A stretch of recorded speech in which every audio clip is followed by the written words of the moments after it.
Kasalukuyan pong nakakaranas ng thunderstorms ang ilang bahagi po ng Luzon. Partikular na sa Bataan, Laguna, Nueva Ecija, Pampanga, Quezon, Rizal, Metro Manila, Bulacan at Zambales. Sa babala ng Pag-asa, posibleng magtagal hanggang mamayang pasado alas 6 ng gabi ang malakas na ulan at hangin na may kasamang kulog at kidlat. Paliwanag ng Pag-asa, dulot pa rin yan ng habagat na pinapaigting ng Bagyong Paulo na nakalabas na ng PAR. Sa ngayon, lalo pang lumakas ang bagyo at isa ng tropical storm.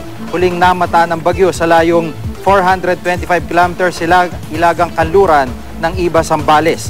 Taglay nito ang lakas sa hangin malapit sa sentro na umabot ng 65 kilometro kada oras at bugsong umabot ng 80 kilometers per hour. Kumikilos ito pakanluran, hilagang kanluran sa bilis na 15 kilometers per hour. Sa taya ng ahensya, sunod naman itong tutumbukin ang Vietnam.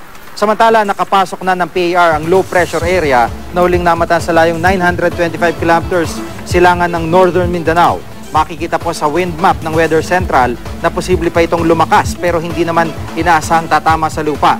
Kaya naman asahan ng maulap at maulang panahon sa malaking bahagi ng Luzon bukas. Magiging mas maaliwalas naman pagdating ng araw ng Linggo, maliban sa Palawan kung saan patuloy na makakaranas sa makulimlim na langit ang mga pagulan.